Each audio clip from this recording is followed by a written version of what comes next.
எந்த மாற்றமும் இல்லை. ஒரு இருந்ததுக்கும் மனிதர் வயசாக வயசாக அழகாயிட்டே போகிற ஒரு விஜய் சார் தான். அவங்க அந்த படத்துக்காக எடுத்துகிட்ட எஃபர்ட் வந்து ரியலி வந்து இது அமேசிங் ஒரு விஷயம். என்னென்னா அவங்க அந்த மகாராணி ட்ரெஸ்ஸு போடுவாங்க இல்லையா, அதை பண்ணி அந்த மேக்கப் பண்ணுறதுக்கு 3 மணி நேரம் ஆகும். அந்த படம் ஆக்சுவலாக வந்து விஜய் சார் அக்செப்ட் பண்ணிக்கிட்டது அவரோட இன்றைக்கும் புலி படத்தை எடுத்து பார்த்தீங்கன்னா அது வந்து ஃபேமிலியோடு சேர்ந்து ரசிக்கக்கூடிய குழந்தைகளுக்கான படம். அப்போவே எனக்கு அந்த கணிப்பு இருந்தது. அந்த டைமில் இந்த நாங்கள் பண்ண ப்ரமோஷன் பப்ளிசிட்டிலாம் பார்த்தீங்கன்னா இன்னும் 2 வருஷத்தில் இந்தியாவே கொண்டாடுற இயக்குனரில் இவரும் ஒருத்தராக இருப்பார்னு நான் ஆரம்பத்திலே சொல்லியிருக்கேன். இந்த படத்தில் வந்து அந்த எடுத்துக்கிட்ட முனைப்பு உழைப்பு எல்லாருமே 200% பண்ணேன். ரைட் ஃப்ரம் டைரக்டர்லேருந்து கடைசியாக ஒரு 2 ஷாட்டுக்கு வந்துட்டு போகிற ஒரு ஜூனியர் ஆர்டிஸ்ட் வரைக்கும் 200% எல்லாருமே உழைச்சாங்க. பட் அந்த கான்செப்ட் ஒரு வேளை மக்களுக்கு போய் சேராமல் இருக்கலாம். ஏன்னா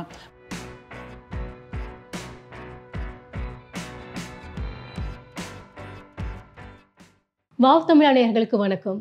இன்னைக்கு நம்ம மீட் பண்ண போறது கேமராமேன், ஆக்டர், பல முகங்கள் கொண்ட திரு நட்டி அவர்கள் தான். தமிழ், தெலுங்கு, ஹிந்தின்னு கலக்கிட்டு இருக்காரு.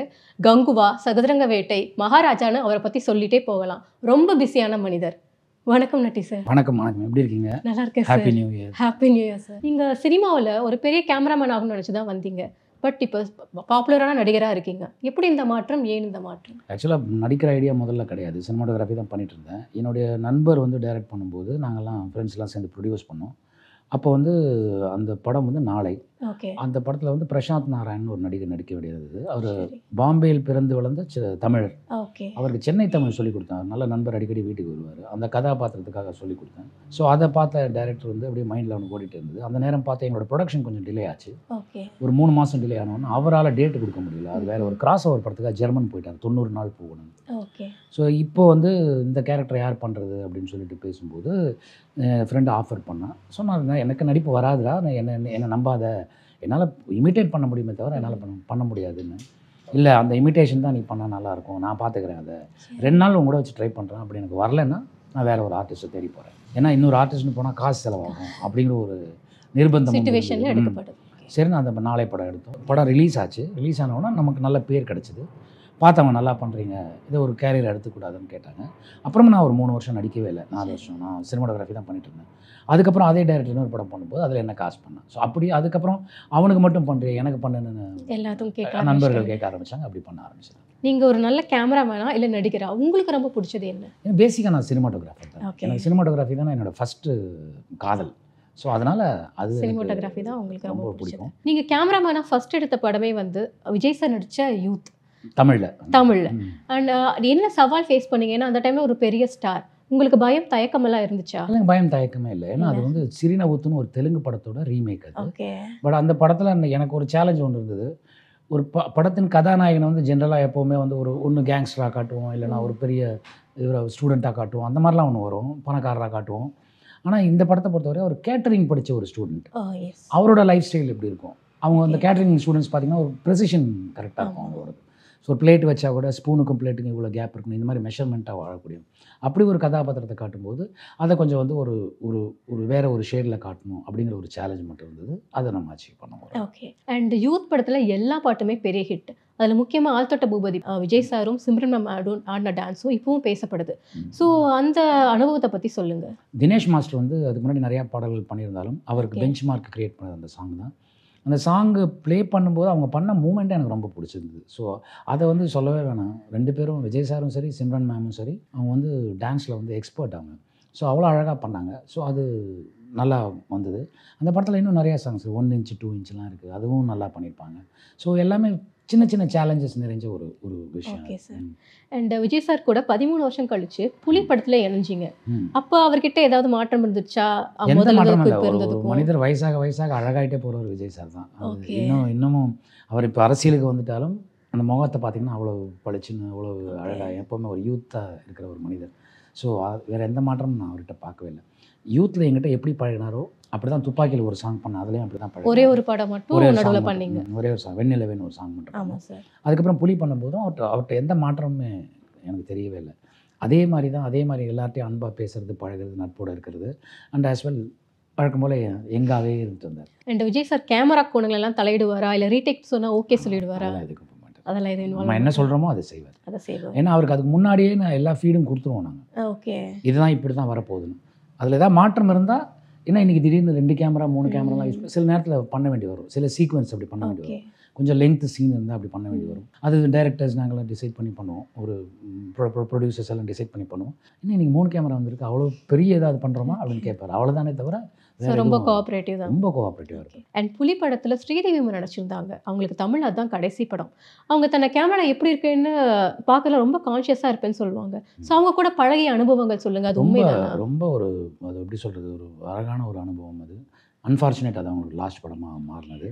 அண்டு அவங்க அந்த படத்துக்காக எடுத்துக்கிட்ட எஃபர்ட் வந்து ரியலி வந்து இது அமேசிங் ஒரு விஷயம். என்னென்னா அவங்க அந்த மகாராணி ட்ரெஸ்ஸு போடுவாங்க இல்லையா, அதை பண்ணி அந்த மேக்கப் பண்ணுறதுக்கு 3 மணி நேரம் ஆகும். ஓகே. அவங்க காலையில் 4 மணிக்கு Shoot செட்டுக்கு வந்துடுவாங்க. மேக்கப் நடக்கும், அந்த காஸ்டியூம் இதெல்லாம் நடக்கும். 8 மணிக்கு நாங்கள் அவங்களுக்கு ஃபர்ஸ்ட் ஷாட் எடுப்போம். அதுக்கப்புறம் லஞ்சு கூட சும்மா சூப் மாதிரி தான் சாப்பிடுவாங்க. ஓ. ஈவினிங் 7 மணிக்கு நாங்கள் பேக்கப் பண்ணுறோம் இல்லையா, அது வரைக்கும் நின்னபடியே இருப்பாங்க, அந்த காஸ்டியூம் கலைஞ்சிடக்கூடாது அப்படின்னு. ஓகே. அந்த அளவுக்கு ஒர்க் பண்ணுவாங்க. அப்போ அவங்க தங்கி இருந்து நாங்கள் ஷூட் பண்ணது வந்து ஈசிஆரில் ஆதித்யராம் ஸ்டுடியோவில் பண்ணோம். அவங்க தங்கியிருந்து தாஜ் கவர்மெண்டில் அந்த டிராஃபிக்கில் போய் சேரவே 2 மணி நேரம் ஆகும். அங்கேருந்து திருப்பி காலையில் 4 மணிக்கு லொக்கேஷனுக்கு வரணும்னா அவங்க 2:30 மணிக்கு எந்திரிச்சு குளிச்சுட்டு வரணும். ஸோ இவ்வளவு கஷ்டத்தையும் அவங்க தூக்கமே அனுபவிச்சு இல்லாமல் பண்ணாங்க. ரொம்ப தூக்கமே ஹார்ட் இல்லாம ஒர்க்கிங். பண்ணாங்க. ரொம்ப ஹார்ட் ஒர்க். அண்ட் புலி படம் வந்து மிகவும் பிரம்மாண்டமான லெவலில் எடுக்கப்பட்டுச்சு. இருந்தாலும் மிகப்பெரிய அளவுக்கு வெற்றி பெறலை. என்ன காரணம்னு நினைக்கிறீங்க? அதோடைய காரணம் வந்து அந்த படத்தை வந்து அந்த படம் ஆக்சுவலாக வந்து விஜய் சார் அக்செப்ட் பண்ணிக்கிட்டது. அவரோட இளம் ரசிகர்கள் இருக்காங்க இல்லையா, 10 வயசுலேருந்து 15 வயசு வரைக்கும், அவங்களுக்கு நான் எதுவுமே ஸ்பெஷலாக பண்ணலை, ஓகே, அவங்களுக்காக நான் ஒரு படம் பண்ணணும் அப்படின்னு நினச்சி தான் பண்ணார். அது ஒரு குழந்தைகளுக்கான படம். ஓகே. இது குழந்தைகளுக்கு பிடிச்சதுன்னா ஃபேமிலியே வந்து அந்த படத்தை பார்க்கும் அப்படிங்கிற ஒரு எண்ணத்தில் தான், அந்த கண்ணோட்டத்தில் இன்றைக்கும் அந்த படத்தை பார்த்தீங்கன்னா உங்களுக்கு அது தெளிவாக தெரியும். ஆனால் அதிக பொருட்செலவு பண்ணதுனால தயாரிப்பாளர்கள் சைட்லேருந்து அவங்க வந்து இதை வேறு மாதிரி பப்ளிசிட்டி பண்ணணுங்கிற ஒரு நிர்பந்தம். அந்த டைமில் வந்து ஆக்ஷன் படங்களாக இருந்தால் அதுக்கு வெல்கம் ஜாஸ்தி இருந்தது. ஸோ அதனால் இது ஒரு பெரிய ஆக்ஷன் படமாக பண்ணாங்க. ஆக்சுவலாக அந்த படத்தில் அவர் ஆக்ஷன் ரொம்ப கம்மியாக தான் ஆக்ஷன் பண்ணியிருப்பார் விஜய் சார். எவ்வளோ தேவையோ அவ்வளோ தான் பண்ணியிருப்பார். எப்போவுமே வழக்கமாக அவர் படங்கள் ஆக்ஷன் பெருசாக இருக்கும். ஆனால் இந்த படம் குழந்தைகளுக்காக பண்ணுறதுனால இல்லை வன்முறை வந்துடக்கூடாது, இதில் வந்து வேறு எதுவும் வந்து ரத்தம் சிந்துறது அந்த மாதிரி எதுவும் வந்துடக்கூடாது அப்படிங்கிறது எல்லாருமே முனைப்பாக இருந்தோம். குறிப்பாக விஜய் சார் தான் அதை சொன்னார், அது மாதிரி வேண்டாம், ஏன்னா இது குழந்தைகளுக்காக நம்ம பண்ணுற படம், இது வந்து அந்த அளவுக்கு வன்முறை எதுவும் சேர்த்துறாதீங்க அப்படின்னு தான் பண்ணாங்க. அந்த நேரத்தில் அவங்க அப்படி பப்ளிசிட்டி பண்ணது ரசிகர்கள் மத்தியில் வந்து அது ஒரு நெகட்டிவான ஒரு இதாக போய் சேர்ந்து, அந்த பப்ளிசிட்டி போய் சேர்ந்தது தான் முக்கியமான காரணம். இன்றைக்கும் புலி படத்தை எடுத்து பார்த்தீங்கன்னா அது வந்து ஃபேமிலியோடு சேர்ந்து ரசிக்கக்கூடிய குழந்தைகளுக்கான படம். பேசுகிற ஆமை, பேசுகிற தவளை, பேசுகிற காக்கா, கொஞ்சம் ஃபிக்ஷனாக. இது வந்து இதுதான் அந்த படத்தோட பேசிக் மோட்டோ. பட் எவென்ச்சுவலி அது அந்த மாதிரி ஆயிடுச்சு. Okay sir. அண்ட் நீங்கள் நடித்த படங்கள்லேயே ரொம்ப பெரிய ஹிட் ஆனது சதுரங்க வேட்டை. அந்த படம் எடுக்கும் போது நினச்சி பார்த்தீங்களா இது இவ்வளோ சூப்பர் டூப்பர் ஹிட் ஆகும் அப்படின்னு சொல்லி? அந்த படம் ஜெயிக்கும்ன்ற நம்பிக்கை எங்கள் எல்லாருக்குமே இருந்தது. வினோத், ரைட் ஃப்ரம் வினோத், என் அம்மா கூட ஒர்க் பண்ண டெக்னீஷியன், சக நடிகர்கள் எல்லாருக்குமே அந்த நம்பிக்கை இருந்தது. அது இவ்வளோ பெரிய ஹிட் ஆனதுக்கு மிக முக்கியமான காரணம் திருப்பதி பிரதர்ஸ். லிங்குசுவாமி சார், சுபாஷ் சந்திர போஸ், அவங்க 2 பேரும் அந்த படத்தை மொத்தமாக ரைட்ஸ் வாங்கி அந்த என்ன விலைக்கு அந்த படத்தை வாங்கினாங்களோ அதே அளவுக்கு செலவு பண்ணி பப்ளிசிட்டி பண்ணி அந்த படத்தை எல்லார்கிட்டையும் போய் சேர்த்தாங்க. இன்ஃபேக்ட் சதுரங்க வேட்டை வந்து VIP 1 கூட ரிலீஸ் ஆச்சு. VIP 1 வந்து மிகப்பெரிய வெற்றி, அதுக்கு ஈக்குவலான வெற்றி சதுரங்க வேட்டை. அண்ட் மனோபாலா சார் தான் இந்த படத்தோட தயாரிப்பாளர். அவரை பற்றி சொல்லுங்கள், பழகிய அனுபவம். நான் வந்து அவர் படங்களில் அசிஸ்டன்ட் கேமராமேன் ஒர்க் பண்ணியிருக்கேன். அவர் டைரக்ட் பண்ண படங்களில் நான் அசிஸ்டன்ட் கேமராமேன் நிறைய படங்கள் பண்ணியிருக்கேன். அந்த பல படங்கள் அவரோட நான் ஒர்க் பண்ணியிருக்கேன். அப்படி தான் எனக்கு அவர் பழக்கம். அண்டு அவர் கருப்பு வெள்ளைன்னு ஒரு படம் எடுத்தார். என் நண்பன் UK செந்தில்குமார் வந்து அதில் வந்து கேமராமேன் இன்ட்ரடியூஸ் ஆனோம். நாங்களாம் அதுக்கு போய் சப்போர்ட் பண்ணோம், அசிஸ்டண்டாலாம் ஒர்க் பண்ணோம். நாங்கள் அப்படி தான் இருந்தது. திடீர்னு ஒரு நாள் வந்து எனக்கு அவர் முதல்லேருந்தே சொல்லிட்டு இருந்தார், நட்டி நம்ம நான் அதுக்கு முன்னாடி படங்கள் நடிக்க ஆரம்பித்தோன்னு அவர் பார்த்துட்டு எனக்காக ஒரு படம் பண்ண வேண்டியது இருக்குண்டா, ரெடியாக இருந்துக்குன்னு சொன்னார். சரி சார் பண்ணுறேன் அப்படின்னு. திடீர்னு ஒரு நாள் எனக்கு அதுக்கு முன்னாடி வினோத் என்கிட்ட கதை சொல்லிட்டாரு. கதை சொல்லி முடிச்சுட்டு அப்போ வேற ஒரு ஒருத்தர் தான் ப்ரொடியூசராக இருந்தார். அப்படி தான் அந்த இதில் தான் எனக்கு அந்த கதை சொல்லப்பட்டது. அதுக்கப்புறம் திடீர்னு மனோபாலா சார் ஒரு நாள், நான் ராஜஸ்தானில் எங்கேயோ ஷூட்டில் இருந்தேன். அப்போ வந்து அவர் ஃபோன் பண்ணி, என்னடா வினோத் ஒன்றை வச்சு தான் படம் பண்ணுறேங்கிறான், நீ எவ்வளோ நாள் அங்கே கேமரா பிடிச்சிட்டு இருப்போ, வா இங்கே உடனே கிளம்பிடுவோம், நெக்ஸ்ட் வீக் வந்துடுறேன் சார். அதே மாதிரி அடுத்த வாரம் வந்தோம், பேசணும். ஒரு 10th டே நாங்கள் ஷூட்டிங் போய்ட்டோம். அண்ட் வினோத் சார் அவர்களுக்கு சதுரங்க வேட்டை தான் முதல் படம் இயக்குனராக. ஸோ அவர் இந்த இவ்வளோ பெரிய ஆளாக வருவார் நீங்கள் நினச்சி பார்த்தீங்களா? நான் அப்போவே எனக்கு அந்த கணிப்பு இருந்தது. நான் அந்த டைமில் இந்த நாங்கள் பண்ண ப்ரமோஷன் பப்ளிசிட்டிலாம் பார்த்தீங்கன்னா இன்னும் 2 வருஷத்தில் இந்தியாவே கொண்டாடுற இயக்குனரில் இவரும் ஒருத்தராக இருப்பார்னு நான் ஆரம்பத்திலே சொல்லியிருக்கேன். ஸோ அது தவறாமல் நடந்திருக்கு. நீங்கள் வந்து cameraman and also actor. So நீங்கள் நடிக்கிற படங்களில் ஒளிப்பதிவு பண்ணும்போது உங்களுடைய ஆலோசனைகளை தான் சொல்வீங்களா, இல்லை நடிக்கிறது மட்டும் போதுன்னு ஒதுங்கி நினைப்பீங்களா? நடிக்கிறது மட்டும் போதுன்னு ஒதுங்கி நிற்கிறது எல்லாருக்கும் நல்லது. என்னென்னா இப்போ அவர் ஒரு கேமராமேன், அவருக்கு இந்த கதையை வந்து டோட்டாலிட்டியில் பார்த்துருப்பார். ஆரம்பத்தில் இந்த கதை ஆரம்பம் என்ன, எண்ட் என்ன, முடிவு என்னென்ன, இன்டர்வல் என்ன வரப்போகுது, எல்லா டீட்டெயிலும் அவருக்கு தெரியும். அவர் வந்து அதுக்கான ஒரு முனைப்பெடுத்து அதுக்காக ஒரு ஸ்கீம் ரெடி பண்ணி ஒர்க் பண்ணிட்டு இருப்பார். சரி. நான் வந்து போனவொன்னே இப்போ நான் அந்த படத்தில் நடிக்கிறேன், எத்தனை நாள் நடிப்பேன்னு தெரியாது. ஒரு 30 நாள் நடிக்கலாம், இல்லை 25 நாள் நடிக்கலாம், அவ்வளோதான் நடக்க போகுது. அதில் வந்து அதை நான் டிஸ்டர்ப் பண்ணவே முடியாதுல்ல, அதுக்கான உரிமை எனக்கு கிடையாது. சும்மா ஆஸ் கேமராமேன் ஜென்ரலாக இன்ட்ராக்ட் பண்ணுவோம். என்ன ஸ்டாக்ஸ் யூஸ் பண்ணுவோம், ஃபிலிமில் பண்ணால் ஃபிலிம் கேமரா என்ன, டிஜிட்டல் கேமரா என்ன பண்ணுறீங்க, என்ன இந்த அப்டேட்டில் இருப்போமே தவிர ஜென்ரலாக அவங்க பண்ணுற எதுக்குமே நான் கோஆப்ரேட் தான் பண்ண முடியுமே தவிர நான் தலையிட முடியாது, கேட்க முடியாது. அண்ட் வாலண்டியர் ஏதாவது சஜஷன்ஸ் கேட்டிருக்காங்களா? இல்லை, இது வரைக்கும் யாரும் கேட்டதில்லை. அண்ட் கங்குவா படம் வந்து மிகப்பெரிய அளவில் எடுத்த படம், ஆனால் சரியாக ஓடலை, சரியாக போகலை. என்ன காரணம்னு நினைக்கிறீங்க? மேம், விமர்சனங்கள் வந்து எப்போவுமே படம் பார்க்கும்போது படம் பார்க்குறவங்க நல்லா இருக்குன்னா நல்லா இருக்குன்னு சொல்ல போகிறாங்க, நல்லா இல்லைன்னா நல்லா இல்லைன்னு சொல்ல போகிறாங்க. இந்த படத்தில் வந்து அந்த எடுத்துக்கிட்ட முனைப்பு, உழைப்பு எல்லாருமே 200% பண்ணாங்க. ரைட் ஃப்ரம் டைரக்டர்லேருந்து கடைசியாக ஒரு 2 ஷாட்டுக்கு வந்துட்டு போகிற ஒரு ஜூனியர் ஆர்டிஸ்ட் வரைக்கும் 200% எல்லாருமே உழைச்சாங்க. பட் அந்த கான்செப்ட் ஒரு வேளை மக்களுக்கு போய் சேராமல் இருக்கலாம். ஏன்னா பார்ட் 1, பார்ட் 2 இதெல்லாம் பிளான் பண்ணியிருந்தாங்க. ஸோ அதனால் இதோடைய முடிச்சுகள்லாம் அதில் அடுத்ததில் ரிவீல் ஆகிறதுக்கான சான்சஸ் நிறையா இருக்குது. ஸோ அந்த போர்ஷன் அவங்களுக்கு பிடிக்காதனால அவங்க வந்து அந்த ரிஜெக்ஷன் ஏற்பட்டுருக்கலாங்கிறது என்னுடைய கணிப்பு. அண்ட் கங்குவா படத்துக்கு நிறைய நெகட்டிவ் விமர்சனங்கள் வந்துச்சு. சோஷியல் மீடியா தான் அதுக்கு முக்கியமான காரணம். ஸோ சோஷியல் மீடியாவில் வந்த விமர்சனங்கள் தான் சரியாக படம் போகாததுக்கு காரணம் நீங்கள் நினைக்கிறீங்களா? அப்படின்னு சொல்ல முடியாதுங்க. விமர்சனம் வந்து ஒரு படம் எடுத்திங்கன்னா அது விமர்சனத்துக்கு உட்பட்டது தான். சரி. அது பிடிச்சிருந்தா பிடிச்சதுன்னு சொல்லுவாங்க, பிடிக்கலன்னா பிடிக்கலன்னு சொல்ல போகிறாங்க. அதை அக்செப்ட் பண்ணிட்டு தான் ஆகணும். என்னவோ அவங்களுக்கு பிடிக்கல. இப்போது நான் ஜென்ரலாக சொல்கிறேன்னா, எப்படி இது நான் சொல்கிறேன், இப்போ அது யூனிக்காக எல்லா இடத்துலையும் வந்து அது வந்து அந்த கமெண்ட் வந்தது எல்லாருக்கும். ஸோ அதனால் அவங்களுக்கு சில போர்ஷன்ஸ் பிடிக்காமல் இருக்கலாம். அதனால் அவங்க அதை பற்றி விமர்சனம் பண்ணியிருக்கலாம். உங்களோட தனிப்பட்ட கருத்து என்ன? ஒரு விமர்சனம்னால ஒரு படத்தோட வெற்றி தோல்வியை தீர்மானிக்க முடியும்னு சொல்கிறீங்களா? விமர்சனத்தினால உங்களால் சொல்ல முடியாது. விமர்சனம்ங்கிறது எதனால வருது? அதில் ஏதோ குறை இருக்க போய் தான் விமர்சனம் வருது. ஒரு படம் இப்போ சதுரங்க வேட்டை எடுத்துக்கோங்க, மகாராஜா எடுத்துக்கோங்க, அது நல்லா இருந்தது. இப்போது அமரன் எடுத்துக்கோங்க, அதில் எல்லாமே மக்களுக்கு பிடிச்சது. அதனால் விமர்சனங்கள் அதுக்கு கம்மியாக வந்தது. இப்போ குறை இருக்கிறது ஜாஸ்தி இருந்ததுன்னா அதுக்கு விமர்சனம் வரும், நிறைய ஜாஸ்தி இருந்தால் விமர்சனம் கம்மியாக. இல்லை இது இன்டென்ஷனலாக வந்த விமர்சனங்களா இல்லை இயற்கையாக வந்த விமர்சனம்னு நினைக்கிறீங்களா? இது கங்குவாக்கா? ஆமாம், இயற்கையாக வந்ததுன்னு தான் நான் நம்புகிறேன். எனக்கு தெரியாது. ஏன்னா ஒருத்தரை பற்றி இன்னொருத்தர் வந்து வேணும்னே தவறாக சொல்கிறதுங்கிறது வந்து இயற்கையாக நடக்காது. அப்படி யாராவது பண்ணியிருந்தாங்கன்னா அதுக்காக அந்த கர்மா அவங்க அனுபவிச்சுக்க போகிறாங்க. நீங்கள் தமிழ் படங்களை விட ஹிந்தி படங்களுக்கு தான் அதிகமாக கேமராவில் ஒர்க் பண்ணியிருக்கீங்க. ஹிந்தி படங்களில் வந்துட்டு பேமெண்ட் அதிகம் அப்படிங்கிறதுனால? அப்படிலாம் கிடையாதுங்க, அப்படிலாம் நீங்கள் யோசிக்கவே முடியாது. ஹிந்தி படங்கிறது larger than the life, world லெவலில் மார்க்கெட்டிங் அதுக்கு இருக்குது. ஸோ அதுக்கான ஒரு உழைப்பு, அந்த கதைக்களம், அது ஒரு சில ஸ்கிரிப்ட் டிமாண்ட் பண்ணும் சிலதெல்லாம், அதெல்லாம் நடக்கும். ஸோ ரெண்டாவது எக்ஸ்பெரிமெண்ட் பண்ணுறதுக்கு வந்து வாய்ப்பு அதில் கொஞ்சம் கம்மி தான். பட் இருந்தாலும் எங்கள் டீம் வந்து பண்ணியிருக்கோம். நான் பண்ண படங்களில் நிறையா எக்ஸ்பெரிமெண்ட் பண்ணியிருக்கேன், அது ரீச்சும் ஆகிருக்கு. ஸோ அந்த மாதிரி தானே தவிர எனக்கு சினிமாவுக்கு லாங்குவேஜ் ஒரு பேரியரே கிடையாதுங்க. நீங்கள் ஒரே எமோஷன் தான். இப்போது பாகுபலி எடுத்துக்கோங்க, தமிழ்லேயே ரசித்தாங்க, ஒரிஜினல் தெலுங்குலேயே ரசித்தாங்க, அது ஹிந்தியில் டப் பண்ணதே ரசித்தாங்க, ஓடிடியில் வந்து ரசித்தாங்க. ஸோ அந்த லாங்குவேஜ் ஒரு பேரியரே கிடையாது, ஜஸ்ட் an எமோஷன், அவ்வளோதான். அந்த எமோஷன் கரெக்டாக கன்வே ஆயிடுச்சுன்னா எல்லா படமும் வெற்றி அடையும். ஓகே. அண்ட் ஹிந்தி சினிமாவில் ஒர்க் பண்ணுறதுக்கும் தமிழ் சினிமாவில் கேமராமேனாக ஒர்க் பண்ணுறதுக்கும் என்ன வித்தியாசம் நீங்கள் நினைக்கிறீங்க? ஹிந்தி சினிமாவுக்கு வந்து ஒரு டிபிக்கல் ஃபார்மேட் ஒன்று உண்டு, அதான் லார்ஜர் தென் த லைஃப். அது எப்போவுமே 50-100 டான்சர்ஸ் இருக்கணும், அந்த மாதிரியான பாடல்கள் வந்து கமர்ஷியல் பாடல்களாக இருக்கணும், அதில் வந்து டான்ஸ் மூமெண்ட் இப்படி இருக்கணும், இப்படிலாம் எதிர்பார்ப்பாங்க. பேசிக்காக என்ன அதிக பொருட்செலவில் பண்ணுறதுனால அந்த ப்ரொடியூசர்ஸ் டிஸ்ட்ரிபியூட்டர்ஸ் டிமாண்ட் பண்ணுவாங்க. அது தமிழ் சினிமாவில் எப்படின்னா எக்ஸ்பெரிமெண்ட் நிறைந்த இண்டஸ்ட்ரி வந்து தமிழ் சினிமா. உங்களுக்கு உதாரணத்துக்கு சொல்லப்போனால் அமரன் மாதிரி ஒரு படம் வரும், விக்ரம் மாதிரி ஒரு படம் வரும், காக்கா முட்டை மாதிரி ஒரு படம் வரும், விசாரணை மாதிரி ஒரு படம் வரும். இந்த எக்ஸ்பெரிமெண்ட் மற்ற லாங்குவேஜில் கம்மியாக இருந்தது, ஆனால் இப்போ எல்லா லாங்குவேஜ்லையும் அது வரும். ஒரு 15 வருஷம் முன்னாடி இப்போ தெலுங்கு சினிமானா மாஸ் படங்களாக தான் இருக்கும். ஆமாம் சார். மலையாள சினிமானா ஓரளவு அந்த அவங்க ஃபேமிலி கண்டென்ட் அது அவங்க சம்மந்தப்பட்ட அந்த எப்படி சொல்கிறது, மலையாள கல்ச்சர், ரியல் லைஃப் மலையாள கல்ச்சர் அது சம்மந்தப்பட்ட படமாகும். இப்போ மலையாள படத்தை எல்லாருமே பார்க்குறோம். ஒரு 15 வருஷம் முன்னாடி கம்மியான படங்கள், ஒரு பெரிய ஹிட்டாக இருந்தால் தான் பார்த்துக்கணும். இப்போ கன்னட படங்கள்லேயும் அதே மாதிரி தான். ரொம்ப அவங்க கலாச்சாரம் இருந்தது. இப்போ காந்தாரா மாதிரி படம், கேஜிஎஃப் மாதிரி படங்கள்லாம் வர ஆரம்பிச்சு இப்போ எல்லா லாங்குவேஜ்லையும் அந்த எக்ஸ்பெரிமெண்ட் பண்ண எல்லாத்தையும் ட்ரை பண்ணி அதுக்கு மூல காரணம் வந்து தமிழ் சினிமா தமிழ் சினிமா தான். நம்ம இயக்குனர்கள் எடுத்துக்கிட்ட முனைப்பு தான் அது. அண்ட் ஹிந்தி இயக்குனரான அனுராக் காஷ்யப் சார் கூட ஒர்க் பண்ணியிருக்கீங்க. அவர்கிட்ட எப்படி உங்களுக்கு வந்துட்டு அந்த இன்ட்ரடக்ஷன் கிடைச்சது? எப்படி அறிமுகமானீங்க? ராம்கோபால் வர்மா கூட அவர் கோ டைரக்டராக ஒர்க் பண்ணார், ரைட்டராக இருந்தார் அவர் படங்களுக்கு. அப்படி தான் என்னுடைய நண்பர் ஒருத்தர் இருந்தார். அவர் அன்ஃபார்ச்சுனேட் கொரோனாவில் அவர் காலமாயிட்டார், ரஜத் முகர்ஜின்னு சொல்லிட்டு.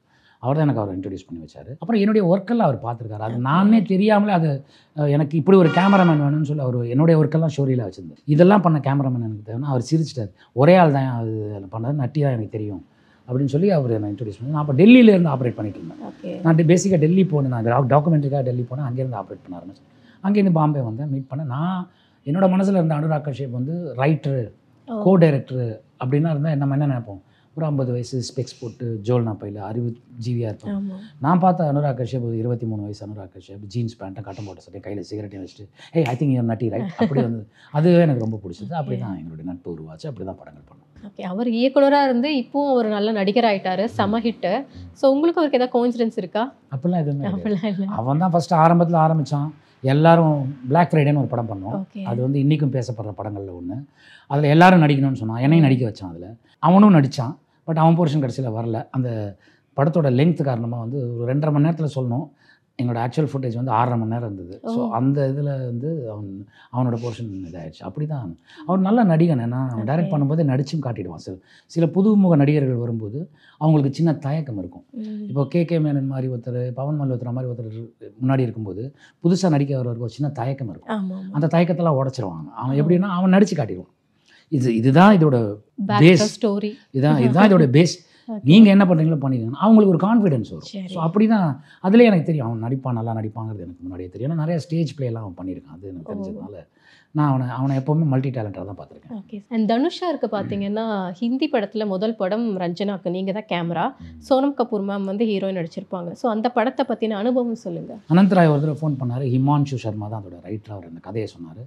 எனக்கு ரொம்ப பிடிச்சது. எனக்கு அந்த படத்தோட ஃபர்ஸ்ட் ஹாஃப் ரொம்ப பிடிச்சது. செகண்ட் ஹாஃபில் எனக்கு டவுட் இருந்தது. நான் அதை அப்போவே அவங்ககிட்ட கேட்டேன். பட் அப்போவே கன்வே பண்ணிட்டேன் நான். அது போக போக கரெக்ட் பண்ணிக்கலாங்கிற ஒரு இதில் பண்ணாங்க. தனுஷ் சார் வந்தார். நான் வந்து அந்த படத்தை கமிட் பண்ணிட்டு லொக்கேஷன்லாம் பார்த்துட்டு நாங்கள் ஷூட்டிங் போயிட்டோம். தனுஷ் சார் வந்தவர் வந்து சரி, தனுஷ் சார் வந்து தமிழ் நடிகர். அவர் ஹிந்தியை கற்றுக்கிட்டு பேசுறதுக்கு கொஞ்சம் டைம் ஆகும். நான் லெத்தார்ஜிக்காக இருந்தேன். நான் பொறுமையாக பண்ணலாம், அது எங்கே இட கேமரா இப்படிலாம் இருந்தேன். ஃபஸ்ட்டு சீன் ஒன்று எடுத்தோம். அந்த சீனில் வந்து அவர் நடித்த விதத்தில் எனக்கு பயம் வந்துச்சு. ஏன்னா அவ்வளோ ஷார்ப்பாக, அவ்வளோ பிரமாதமாக அந்த ஸ்லாங்கோடு பேசி அது அதை வந்து ஏதோ ஒரு 10 வருஷமாக ஹிந்தி படத்தில் நடிக்கிற ஒரு எஃபர்ட்டோடு நடித்தார். நான் உடனே தெளிவாயிட்டேன், ஐயோ இது ஒரு புயல், நம்ம தான் ஜாக்கிரதையாக இருக்கணும் அப்படின்னு சொல்லி அப்படி பண்ண படம் தான் ராஞ்சன். அண்ட் தீபிகா படுகோன் மேம்கோட நிறைய படத்துக்கு நீங்கள் கேமராமேனாக இருந்திருக்கீங்க.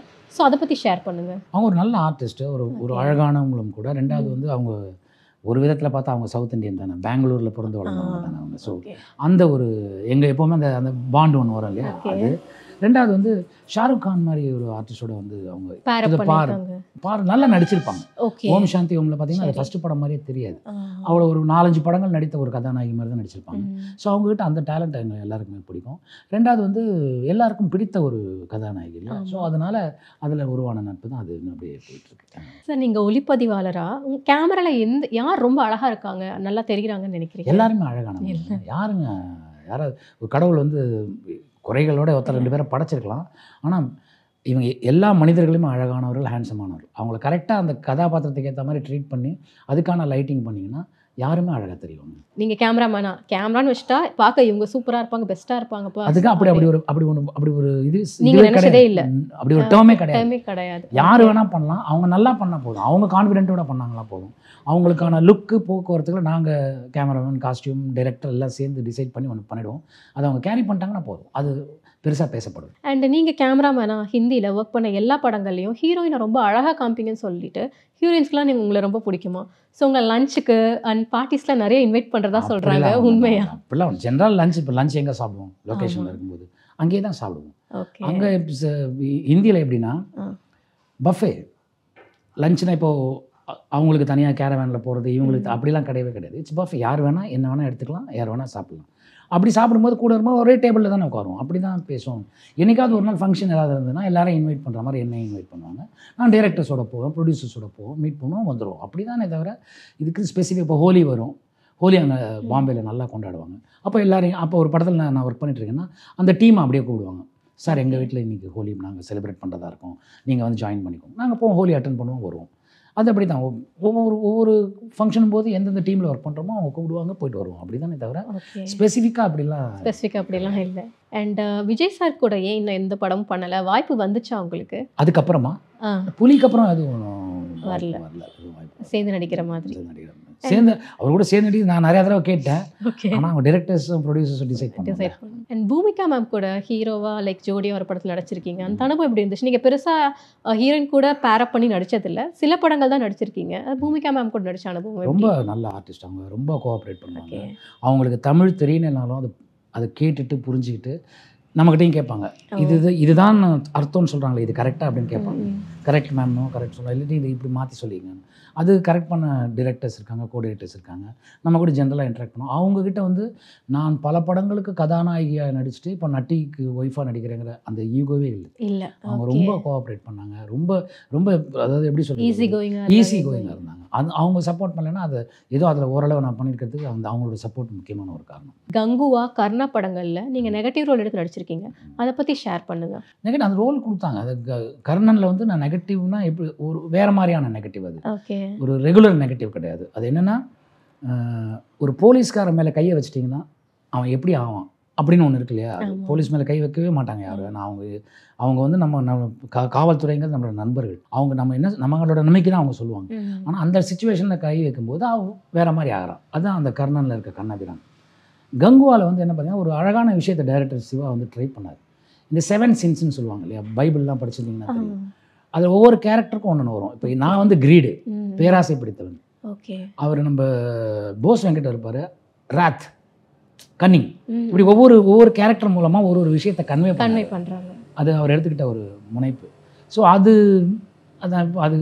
அது கன்வே பண்ணால் உங்களுக்கு அப்படி ஒரு சீக்வென்ஸ் வேணும், அப்படி ஒரு ஆர்டிஸ்ட் வேணும். அப்படி பண்ணது தான் கங்குவா.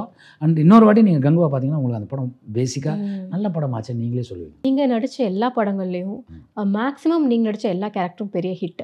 எதை பேஸ் பண்ணி ஒரு ரோலை கேரக்டரை கதை சொல்லும் போது தேர்ந்தெடுத்துக்கிறீங்க? அப்படிலாம் எதுவுமே கிடையாதுங்க. நான் வந்து கதை சொல்கிறாங்க, அந்த கதையில் ஏதோ ஒரு புதுசு இருக்குன்னு மட்டும் தெரியுது. அந்த கதாபாத்திரம் சட்டன் விஷயத்தை டிமாண்ட் பண்ணதில்லை. அந்த ஸ்கிரிப்டோடு சேர்ந்து இது நல்லா இருக்கு, இது போய் சேருங்கிற நம்பிக்கையில் தான் பண்ணுறோம். நமக்கு ஒரு பேராமீட்டர் இருக்குல்ல, அதை நம்ம பண்ணி காட்டுறோம். நல்லா இருந்ததுன்னா டைரக்டர்ஸ் அக்செப்ட் பண்ணி போகிறாங்க, கம்மியாக இருந்ததுன்னா நிறையா சேர்க்க போகிறாங்க, நிறைய ஜாஸ்தி இருந்ததுன்னா கொஞ்சம் கம்மி பண்ணிங்க இந்த இடத்துலம்பாங்க. ஸோ அப்படி கிவ் அண்ட் டேக்கில் பண்ணுறது தானே. உங்களுக்கு 2024 எப்படி போச்சு? நல்லா போச்சு. எனக்கு நல்ல படங்கள் கிடச்சிது, நல்ல டிரெக்டர்ஸை மீட் பண்ணேன் நான். நித்திலன் சுவாமிநாதன், மகாராஜா குரங்குபூமி டைரக்டர், அப்புறம் ஹிப்பாபாதி, கடைசி உலகப்போர், ராஜேஷ் சார் வந்து இந்த படம் பிரதர். அந்த மாதிரி நான் பல படங்கள் எனக்கு கிடச்சிது. சிவா சார் கங்குவா. ஸோ இப்போ அதில் இன்னும் பிரிட்டோன்னு ஒரு நண்பருக்கு ஒரு படம் பண்ணியிருக்கேன், நிறம் மாறும் உலகில்னு ஒரு படம். ரமேஷ்னு ஒரு நண்பருக்கு பண்ணி, அதுவும் போலீஸ் டிபார்ட்மெண்ட் சம்மந்தப்பட்டது. ஸோ இந்த மாதிரி இன்னும் படங்கள் வந்துட்டுருக்கு. இப்போ வந்து சீசா ரிலீஸ் ஆகிருக்கு. சீசா ரிலீஸ் ஆகிருக்கு. அதில் நீங்கள் ஒரு நல்ல போலீஸ், டிஃப்ரெண்ட்டான ஒரு போலீஸ் கேரக்டர் பண்ணியிருக்கீங்க. ஒரு காம் போலீஸ் ஆஃபீஸர். யூஸ்வலாக போலீஸ்னால் அவருக்கு இன்ட்ரடக்ஷன் பண்ணும்போதே ஒரு 4 பேர் அடிக்கிறாரு, இல்லை ஒரு பெரிய ராயட்டை கண்ட்ரோல் பண்ணுறாரு, இப்படிலாம் வரும். இதில் ஒரு காம், ஒரு போலீஸ் ஆஃபீஸர், ஒரு சிச்சுவேஷன் நடக்குது, அதை அவன் பொறுமையாக அப்ரோச் பண்ணணும். ஆனால் போலீஸோட கண்ணோட்டத்தில் அப்ரோச் பண்ணணும். அது இன்ட்ரெஸ்டிங்காக இருந்தது. அது ஆனால் அந்த படம் திரைக்கதை நோக்கி ரொம்ப சூப்பராக போகுதுன்னு பேசிகிட்டு இருக்காங்க. நீங்கள் மேக்ஸிமம் நெகட்டிவ் ரோல் தான் நிறையா பண்ணியிருக்கீங்க. பாசிட்டிவாக பண்ணது பார்த்தீங்கன்னா சொர்க்கவாசல், சீசா அந்த மாதிரி. ஸோ இதை எப்படி பார்க்குறீங்க? அந்த கதையை டிமாண்ட் பண்ணது. அந்த சீசா படத்தில் எனக்கு பிடிச்ச ஒரு விஷயமே வந்து பைப்போலார் டிஸார்டர்னு ஒன்று இருக்குது. அது எல்லாருக்குள்ளேயுமே இருக்கும். ஆனால் ஒரு பெரிய விஷயம் கூட, ஒரு சின்ன விஷயம் நடக்கும்போது அதை ட்ரிகர் பண்ணி விட்டுரும். அதனால நம்ம வேற உலகத்துக்கு போயிடுறோம், வேற மனச்சிதைவு ஏற்படுது. ஆல்மோஸ்ட் ஒரு மென்டல் அவருக்கு தெரியும் அவர் தான். ஆனால் சில விஷயங்கள் பண்ணும்போது அவரால் கண்ட்ரோல் பண்ண முடியும். உதாரணத்துக்கு சொல்கிறேன்னு, அந்த ப்ரொடியூசர் இருக்கார் செந்தில்வேலன் சார், அவர் என்கிட்ட இது சொன்னது. அவர் வந்து பேசிக்கலி சைக்காட்ரிக்ஸ் டாக்டர். அவர் வந்து அவரோட வாழ்க்கையில் பார்த்த பேஷண்ட்ஸை வச்சு தான் அந்த கதையை வந்து பண்ணார். அதை குணா சுப்ரமணியன் வந்து ஸ்க்ரீன் ப்ளே பண்ணி டைரக்ட் பண்ணார். என்னன்னா சார், அவர் என்கிட்ட ஒரு விஷயம் சொன்னார். சார், ஒருத்தருக்கு 50 கோடி ரூபாய் லாஸ் ஆகிடுச்சு சார், ஆனால் அதை அவர் பெருசாக எடுத்துக்கல சார், நான் திருப்பி சம்பாதிச்சிருவேன் வாழ்க்கையிலன்னு இருந்தார். ஆனால் அவர் வளர்த்த நாய்க்குட்டி காணா போச்சு. அவரால் அந்த எமோஷனை கண்ட்ரோல் பண்ண முடியாமல் அழுது வீட்டில் இருக்கிறதுலாம் உடச்சி இப்படிலாம் பண்ணார். அதான் பைப்போலாரோட ஒரு ஒரு அது ஒரு one of the characters one of the characters. So இதுதான் வந்து வாழ்க்கையில் வந்து என்ன வேணால் நடக்கலாம் சார். சரி. அதாவது நம்ம ஒரு ஆஸ்பயர் பண்ணி ஒரு விஷயத்துக்கு போகிறோம், அதில் ஒரு கன்க்ளூஷனோட போவோம். கன்க்ளூஷனோட போனோம்னா ஜெயிச்சா சந்தோஷம், வாழ்க்கையில் சந்தோஷம் வளர்ச்சி உருவாகும். ஆனால் தோத்துட்டோன்னு வச்சுங்க, அது நம்மளால் கண்ட்ரோல் அது தாங்கிக்க முடிய மாட்டேங்குது. டிப்ரெஷனுக்கு போகிறோம், நம்மளே சிதைச்சிக்கிறோம், இல்லை நம்ம சம்மந்தப்பட்டவங்களை எல்லாரையும் டிஸ்டர்ப் பண்ணிடுறோம், இல்லை ஏதாவது பழக்கங்களுக்கு அடிமையாயிடுறோம், ஆல்கஹால், சூதாட்டம், இந்த மாதிரியான விஷயங்கள். ஸோ இதெல்லாம் வேணாம்னு சொல்கிற படம். ஸோ இது ஒரு நல்ல விஷயம், இது ஒரு விழிப்புணர்வான ஒரு விஷயம். இது போய் சேரணும்னு அந்த சீசா படம் கமிட் பண்ணேன். அது ஒரு போலீஸோட கண்ணோட்டத்தில் சொல்லும்போது இன்னும் சீக்கிரம் போய் சேரும், ரீச் ஆகும் மக்கள். இதில் ஒரு 10% மக்களுக்கு அது புரிஞ்சுதான் எங்களுக்கு பெரிய வெற்றி. 2025 உங்களுக்கு இப்போ எப்படி போயிட்டு இருக்கு? என்னென்ன படங்கள்லாம் வர நல்லபடியாக போயிட்டுருக்கு. சூர்யா சார் 45ல் நான் பண்ணிகிட்ருக்கேன். ஒரு இம்பார்ட்டண்ட்டான ஒரு ரோல் பண்ணிகிட்ருக்கேன். ஒரு லேடி டைரக்டர் வந்து குந்தவைன்னு பேர், அவங்க எனக்கு ஒரு ஸ்கிரிப்ட் சொல்லியிருக்காங்க. அது எனக்கு ரொம்ப பிடிச்சிருக்கு. அந்த படம் வந்து வித்தியாசமான படங்கள் அது ஒன்றா அமையும். அதே மாதிரி இன்னொரு டைரக்டர் வந்து ஒரு கதை சொல்லியிருக்காரு, எனக்கு ரொம்ப பிடிச்ச கதை. நாராயணன் சொல்லிட்டு ஒரு நரேன் அப்படின்னு சொல்லிட்டு ஒரு நண்பர் ஒரு கதை சொன்னார். அது வந்து நான் வில்லன் அதில், ஆனால் அது வந்து ஒரு ஹீரோயின் ஓரியன்ட் ஃபில்மு. எனக்கு ரொம்ப பிடிச்ச கதைகள் அதுவும் ஒன்று சொல்லுங்கள் சார். நடிகைகளை கவர்ச்சியாக காட்டுறதுல கேமராமேனுக்கு தான் அதிகம் பங்குண்டு. நீங்கள் ஏன் நடிகைகளை இவ்வளோ கவர்ச்சியாக காட்டுறீங்க? அந்த மாதிரி விமர்சனங்கள் உங்களுக்கு வந்திருக்கா? இல்லை, நாங்கள் ஒரு அளவுக்கு மீறி போக மாட்டோங்க. ஓகே. நாங்கள் ஒரு படம் பண்ணால் அவங்க பேர் சொல்ல முடியாது. ஒரு டான்ஸ் சீக்வன்ஸ் ஆடிட்டே இருந்தாங்க. அவங்க டாப்பும் ஜீன்ஸும் போட்டிருந்தாங்க. என்னவோ அந்த ஸ்டிச்சிங்கில் தப்பாக இருந்தது, டாப் ஓப்பன் ஆகிடுச்சு. ஓகே. அந்த கேனையே எடுத்து அப்போ ஃபில்ம் ஓப்பன் பண்ணி தரையில் விட்டோம் நாங்கள். ஏன்னா ஒன்ஸ் கேன்லேருந்து ஃபிலிம் எடுத்துட்டிங்கன்னா வெளியில் சன்னுக்கு எக்ஸ்போஸ் ஆச்சுன்னா அது வராது. ஸோ இந்த மாதிரி நடந்திருக்கு. அவங்களுக்கான பாதுகாப்பை கொடுத்து அந்த கேனை எடுத்து, ஏன்னா நாளைக்கு இது ஏதாவது பிரிண்ட்டாக எங்கேயாவது வந்து நான் ஃபுட்டேஜ் யூஸ் பண்ணிவிடுவாங்க அப்படிங்கிறதுக்காக அன்றைக்கி ஷூட் பண்ண சாங் அந்த கேன் இருக்குல்ல, 400 அடி கேன், அதை அப்படியே தூக்கி குப்பையில் போட்டோம். சதுரங்க வேட்டை பட பாணியில் ஏதாவது செய்திகள் நியூஸ் பேப்பரில் பார்க்கும்போது நீங்கள் என்ன ஃபீல் பண்ணுவீங்க? கண்டிப்பாக நான் வந்து விழிப்புணர்வுன்னு சொல்லியிருக்கோம், ஜாக்கிரதையாக இருங்கன்னு சொல்லியிருக்கோம். இப்படி மாட்டிக்கிட்டாங்களேன்னு மாட்டினவங்களை பற்றி வருத்தம் இருக்கும். ஆனால் அதை சில பேர் விஷயத்தை சொல்லும்போது சதுரங்க வேட்டை படப்பானையில்னே சொல்லிடுறாங்க. அது வந்ததுனால சரி விழிப்புணர்வோட கொஞ்சம் பேர் இருக்காங்க அப்படிங்கிறதும் உங்களுக்கு டைரக்டர் ஆகணும்னு ஆசை இருக்கா? இது எப்போ கேமராமேனை பண்ணுறது ஒரு கோ டைரக்டரோட ஜாப் தானே. ஸ்டேஜிங்லேருந்து எல்லாமே நாங்கள் தானே பண்ணுவோம். எங்களோட அந்த 4 கார்னர் தான் நம்ம பேச போவோம். ஸோ அதனால் அது மேலே ஈர்ப்பு உண்டு. இது வரைக்கும் தோணலை. ஏதாவது ஒரு கதை படித்தோ இல்லை ஏதாவது ஒரு கதை நமக்கே தோணி வந்து இதை டைரக்ட் பண்ணணும்னு தோணுச்சுன்னா பண்ண வேண்டியது தான். அந்த ஐடியா இருக்குது. இது தெரியாது, அது அதான் இந்த பைபோலர் மாதிரி எப்போ ட்ரிகர் ஆகும் தெரியாது. அண்ட் உங்களுக்கு எந்த நடிகர் கூட நடிக்கணும்னு ரொம்ப ஆசை? ரஜினி சார் கூட நடிக்கணும் ஆசை, அஜித் சார் கூட நடிக்கணும் ஆசை, விஜய் சார் படம் இப்போ அந்த 69 நடந்துருக்குல்ல, ஒரு நாளைக்கு கூப்பிட்ட கூட போய் நடிச்சு கொடுத்துட்டு வருவாங்க. ஸோ அது மாதிரி எல்லாரும் கூடயும் நடிக்கணும். யார் கூட தாங்க நடிக்கணும்? எல்லாருமே, ஏன்னா எல்லாருமே டேலண்டட். நான் விஜய் சேதுபதி சார் கூட நடிக்கிறேன், ஜெயம் ரவி சார் கூட நடிச்சாங்க. எல்லாருமே அவங்க வித்தியாசமாக பண்ணிகிட்டே இருக்காங்க. ஸோ எல்லார்கிட்டையும் பண்ணும்போது சில விஷயங்கள் நீங்கள் கற்றுக்கலாம். இதுக்கு ஒரு அளவுகோல் இருக்கான்னா இல்லை. ஸோ இல்லாத போது எல்லார்கிட்டையும் கற்றுக்கணும். கமல் சார் கூட நடிக்கணும், அதெல்லாம் ஜீனியஸ் ஆகும். நாசர் சார் கூட நடிச்சிட்டேன். ஸோ அதனால் எனக்கு அதில் ஒரு சந்தோஷம் தான். இந்த மாதிரி எல்லா பெஞ்ச் மார்க்கும் க்ரியேட் பண்ணால் எல்லாரோடையும் நடித்தா ஏதோ கற்றுக்கிறதுக்கான நமக்கு ஒரு வாய்ப்பு கிடைக்கும். நம்ம கற்றுக்கிற அளவு கம்மியாக இருக்கலாம், பெருசாக இருக்கலாம், டிபெண்ட்ஸ் நம்மளோட அப்சர்வேஷனை பொறுத்தது அது. ஸோ கற்றுக்கிட்டோம்னா சந்தோஷம் தானே. எந்த ஹீரோயின் கூட நடிக்கணும்னு ஆசை? அப்படி இது வரைக்கும் ஹீரோயின் கூட எந்த நடிகை எதுவும் தோணலை. ஏதாவது கிடச்சதுன்னா. உங்களுக்கு பிடிச்ச ஹீரோயின்? எனக்கு பிடிச்ச ஹீரோயின் தமிழ்லையா? தமிழ், ஹிந்தி ரெண்டுலையுமே. தமிழில் எனக்கு எல்லா ஹீரோயினையும் பிடிக்கும்.